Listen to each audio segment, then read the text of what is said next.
नेपालमा हालै एउटा आन्दोलन भयो जसलाई जेनजी आन्दोलन भनेर चिन्यो। तर यो आन्दोलन सकिएपछि के बाँकी रह्यो त? अभूतपूर्व विनाश।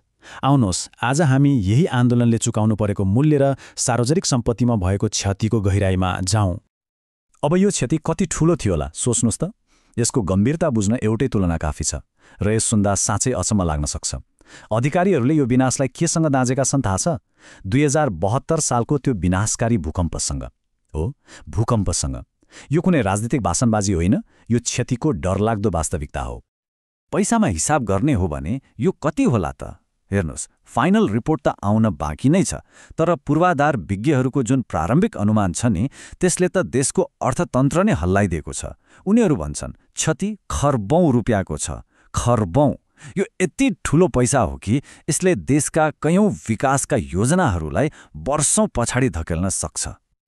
खर्बौंको क्षति, भूकम्पसँग तुलना। आखिर यस्तो अवस्था आयो कसरी? ल, अब अलिकति पिछाडि फर्केर हेरौँ। यो सब कसरी सुरु भयो र यसले कस्तो मानवीय र राजनीतिक मूल्य चुकाउन लगायो, त्यसलाई बुझ्ने प्रयास गरौँ। यो सबै यति छिटो भयो कि पत्याउनै गाह्रो। हेर्नुहोस् है, भदौ 23 गते भ्रष्टाचार र सोशल मिडियामाथिको बन्देज विरुद्ध देशैभरि प्रदर्शन सुरु हुन्छ। अनि त्यसको ठिक भोलिपल्ट भदौ 24मा त्यो आन्दोलनले उग्र रूप लिन्छ र देशभरि ठूलो उथलपुथल मचिन्छ। राजनीतिमा यसको असर त झन् तुरन्तै देखियो। प्रधानमन्त्री केपी शर्मा ओलीले राजीनामा दिनु पर्यो, संसद नै विघटन भयो र अहिले सुशीला कार्कीको नेतृत्वमा अन्तरिम सरकार चुनावको तयारीमा छ। सोच्नुहोस् त, जम्मा 2-4 दिनको घटनाले देशको राजनीतिक नक्सा नै पुरै परिवर्तन गरिदियो। भौतिक संरचनाको क्षति त पैसामा हिसाब होला, तर सबैभन्दा ठूलो क्षति त मानवीय हो, जसको कुनै मूल्य नै हुँदैन, होइन र? यो आन्दोलनको क्रममा आधिकारिक रूपमा 74 जनाले ज्यान गुमाए। त्योभन्दा पनि सयौं मानिसहरू घाइते भएर अझै अस्पतालमा छन्। यो हरेक नम्बर, हरेक अङ्क एक एक परिवारको दुःख र त्रास्ती हो। सायद यो आन्दोलनको सबैभन्दा अध्यारो र दुःखद पाटो नै यही हो। ल, हामीले विनाश र मानवीय क्षतिको कुरा त गर्यौं, तर यो कथामा एउटा एकदमै गहिरो विरोधाभास छ। कस्तो विरोधाभास भने, आन्दोलनले माग गरेको थियो शान्तिको, तर त्यसको परिणाम भयो विनाश। हो, यही अन्तरलाई बुझ्न सकियो भने मात्र यो घटनाको मर्म बुझिन्छ। यो विरोधाभास कस्तो थियो भने, एकातिर हेर्नुहोस्, आन्दोलनकै अगुवाहरूले भनिरहेका थिए संयमित बनौँ, सार्वजनिक सम्पत्ति भनेको हामी सबैको हो, यसलाई क्षति नगरौँ। उनीहरूको सन्देश एकदमै स्पष्ट थियो। तर अर्कोतिर के भयो त वास्तविकता? देशभरि सार्वजनिक र निजी सम्पत्तिमा अकल्पनीय क्षति भयो। अब प्रश्न उठ्छ, एउटै आन्दोलनभित्र यी दुई ठिक उल्टो तस्बिरहरू कसरी सँगसँगै देखिए? यो निकै गम्भीर प्रश्न हो। हामीले बारम्बार सार्वजनिक सम्पत्तिमा क्षति भयो भनिरहेका छौँ, तर यो सार्वजनिक सम्पत्ति भनेको खासमा के हो त? कानुनले यसलाई के भन्छ अनि यसलाई जोगाउने जिम्मा चाहिँ कसको हो? यी कुराहरू नबुझिकन कसलाई जिम्मेवार ठहराउने भन्ने कुरा नै आउँदैन। त्यसैले आउनुहोस्, पहिले यही बुझौँ। नेपालको कानुनमा, खास गरी मुलुकी देवानी संहितामा यसको परिभाषा एकदमै सरल छ। सार्वजनिक सम्पत्ति भनेको के हो भने, हामी जनताले तिरेको ट्याक्सबाट बनेको र फेरि हामी जनताकै सेवा र हितका लागि बनाइएको सम्पत्ति।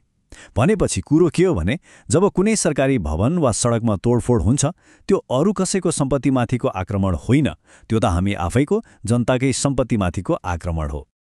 अनि यो कुनै किताबमा मात्र लेखिएको कुरा होइन है।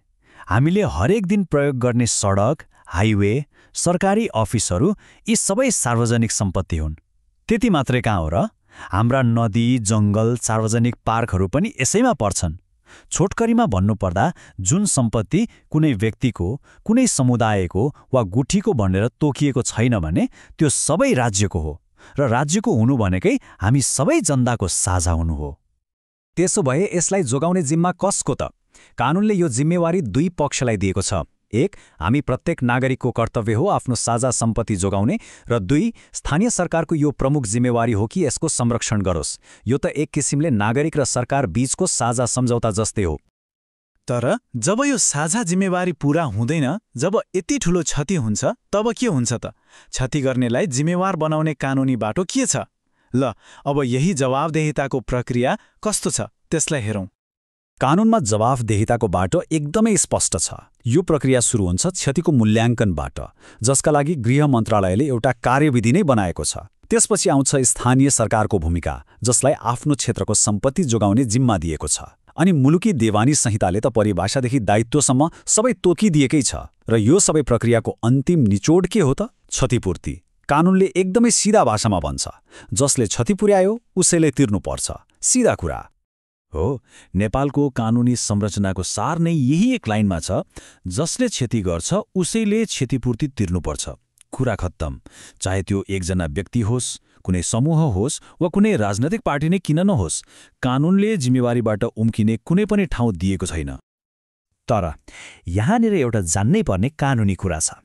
कानूनले क्षतिपूर्ति तिराउने मतलब आर्थिक दायित्वको कुरा त स्पष्ट गरेको छ, तर सार्वजनिक सम्पत्ति तोडफोड गर्नेलाई सिधै जेल पठाउने स्पष्ट व्यवस्था चाहिँ छैन। तर यसको मतलब यो पनि होइन कि दोषीले सफाई पाउँछन्। उनीहरूमाथि अन्य फौजदारी कानून अनुसार मुद्दा चलाउन सकिन्छ। जो कानूनी सिद्धान्तलाई स्थानीय तहमा पनि उत्तिकै कडाइका साथ लिइएको छ। जस्तै काठमाडौँका मेयर बालेन्द्र शाहले पनि स्पष्ट भनेका छन्, सार्वजनिक सम्पत्तिमा क्षति पुग्यो भने जसले क्षति पुर्यायो उसैले तिर्नुपर्छ। यसले के देखाउँछ भने जवाफदेहिताको कुरा केन्द्र सरकारको मात्रै होइन, स्थानीय तहमा पनि उत्तिकै गम्भीरताका साथ हेरिन्छ। अन्तमा यो जेन्जी आन्दोलन र यसको परिणामले हामी सबैलाई एउटा एकदमै आधारभूत तर जटिल प्रश्नको अगाडि ल्याएर छोडिदिएको छ। एउटा लोकतान्त्रिक समाजमा विरोध गर्ने मौलिक अधिकार र हामी सबैको साझा सम्पत्ति जोगाउने सामूहिक कर्तव्य, यी दुई बीचको त्यो नाजुक सन्तुलन कसरी कायम गर्ने होला? हो, यही प्रश्नको जवाफले नै हाम्रो समाज भोलि कुन बाटोमा जान्छ भन्ने कुरा तय गर्नेछ।